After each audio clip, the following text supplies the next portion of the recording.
Welcome to Meeple Mentor. I'm Jared, and we're about to play Tiny Towns. Let's take a look. I'll show you how. Feel free to pause the video as needed to follow along with your copy of the game.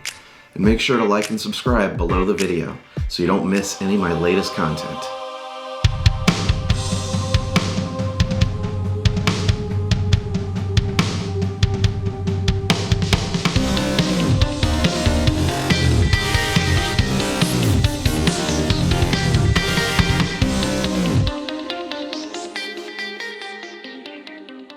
Tiny Towns is an abstract town-building game that plays in about 45 minutes. It's very bright and colorful, with all the resources, buildings, and artwork reflecting the cheery theme. Each player takes the role of the mayor of their own tiny town in the forest, occupied by woodland animals. That's about all you're given, except for the art on the cards. Playing the game is all about planning out which buildings to put out and when, as well as placing them as efficiently as possible. When no more players can place any resources or construct any more buildings in their town, the game ends. Points are tallied at the end, and whoever has the most points will win. There are some rules variations on how you can play the game, which can help balance the game for different player counts. I'll cover the basic game first and go into those at the end. I think the basic game rules work best with player counts 4 or less. Each player should take a town board, which is represented as a 4x4 grid. Place the cottage card with the cottage symbol face up in the center of the table. You'll be creating a row of available buildings, so leave room to place cards out to the right. Sort the different building cards by their symbols shown on their backs. Each building type should have 4 cards. Hand these 4 card decks out to players to shuffle. Draw 1 building card from each type and place it face up in a row following the cottage. It doesn't matter which order. The extra cards can be returned to the box. I'll pause here to say the rulebook recommends a specific set of cards to use for your first game.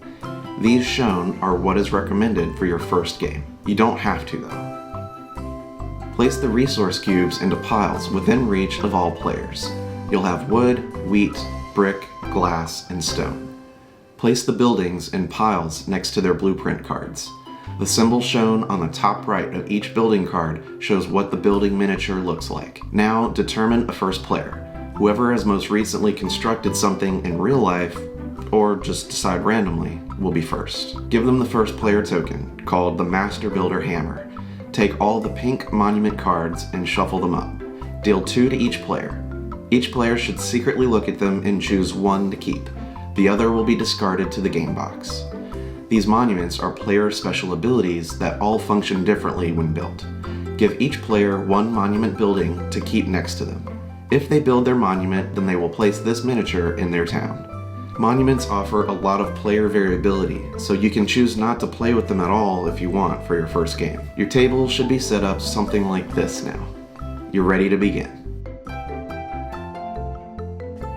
The player with the Master Builder Hammer begins the round by naming one of the 5 resources. Now, all players take 1 cube of that resource from the supply and place it in an empty square in their town. Each square in the grid can only ever hold 1 thing at a time. After you've placed something, you cannot move it. After placing the named resource, all players are allowed to construct any building or buildings they want that match the resources and arranged shape shown on the building cards. This is done simultaneously, but players should announce what they are building. After everyone has placed their resources and constructed new buildings, pass the Master Builder token clockwise. A new round begins with the next player naming a resource. Whoever is the Master Builder should wait for players to be ready before naming a new resource. Players may hold up their resource cube yet to be placed to show that they're still thinking. Construction is allowed from the point you place your resource and before a new one is called.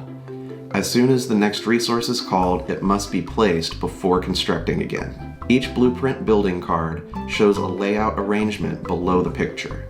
The layout may be rotated, flipped, or mirrored in your town. The color squares tell you which resource must be in each grid space of the arrangement. If you have placed the matching resources in the correct configuration in your town, you're allowed to build that building. First, remove all the resources that make up the shape of the construction from your board and put them back in the supply. Then, take one of the building tokens matching what you just built. The building token must be placed in one of the squares that was occupied by the resources used to build it. Once placed, the building may not be moved. No other building or resource may occupy the same grid space. You don't have to construct a building as soon as it's possible. You can choose to wait until you're ready and maybe just build several different buildings at once. However, you should know you can't use one resource to build more than one building at a time. Each construction must remove all required resources in the town fully. You can build as many buildings of each type of card shown on the table. There are no limits to how many can be in your town. The only restriction is the monuments. Each player may only build their own monument card, and only once. Once a player has filled their town with resources and can no longer build anything, their town is completed.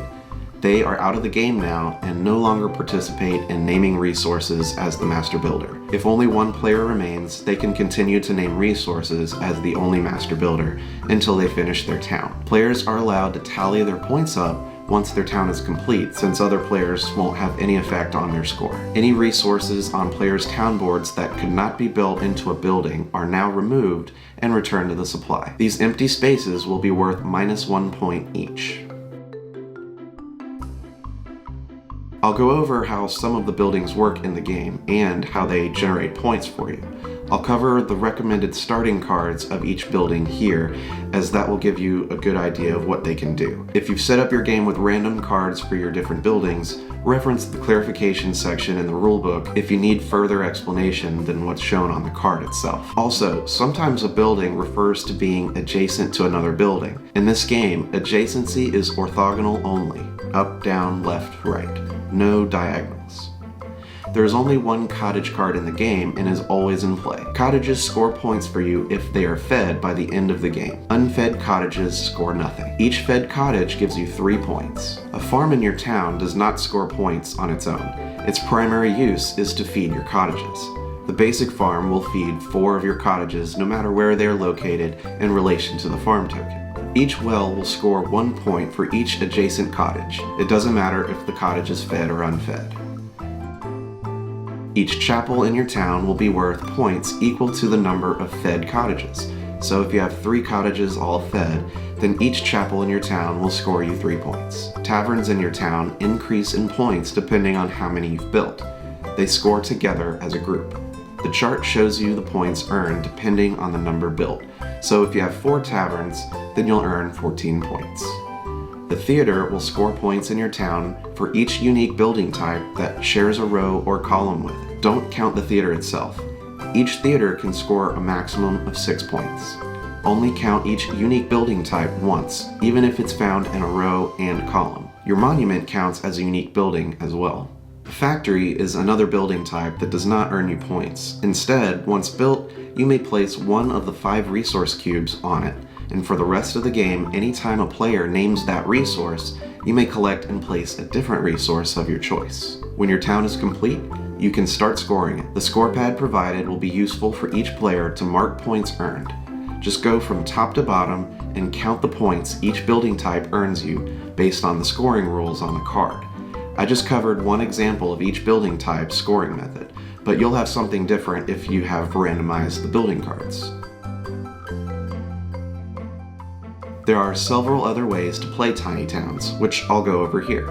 Some are minor rule changes or additions, while others majorly change how the game is played. I briefly mentioned it, but you can just choose not to play with the monument cards in your game. Don't deal them out at all and none can be built. Next is the Cavern Rule. For your first game, you may want to implement this one. Throughout the game, each player is allowed to set aside up to 2 named resources next to their board. So instead of being forced to use what someone calls out, you can opt out and just set it aside. There are no penalties for these set-aside resources, and they won't score anything. As your town starts getting full of resources, and perhaps not the ones you wanted, you'll appreciate this ability. The Town Hall is a rule change that brings in the resource deck, and changes the way players obtain resources during the game. This is a great rule to add in if playing with more than 4 people. First, assign someone to be the mayor, who will always be the one to draw resource cards. Shuffle up the 15 resource cards into a deck. Discard the top 5 cards face down to a discard pile. Now, the mayor should draw the top card face up. All players must take and place that resource in their town. Once everyone's done, flip the card over onto the discard pile. The mayor flips over one more resource card from the deck. Everyone must again use this resource. On the third round, every player gets to individually take whatever resource they like. Repeat this pattern over and over. Draw for 2 rounds, then every third round, let players choose a resource. If the draw pile becomes empty, shuffle all cards back together and discard the top 5 again. Tiny towns can be played solo. There's no master builder. Also, remove the following building and monument cards from the game before setting up the game like normal. The inn, the bank, Fort Ironweed, and Opalai's Watch should be removed. Shuffle the 15 resource cards to make a draw deck. Reveal the top 3 cards. Choose one of them to place the resource in your town. Place the card chosen face down on the bottom of the draw pile and draw a new resource card to replace it. The game ends like usual when your town is completed. To see how you did in solo mode, compare your final score against this chart, also found on page 6. And that's all there is to it.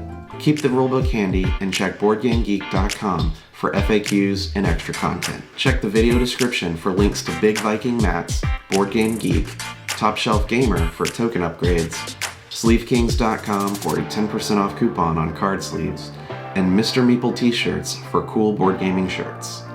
Thanks for watching. Like and subscribe if you found this teaching helpful. Stick around to watch another Learn to Play video. And remember, teach when you can, but always be learning. See you next time.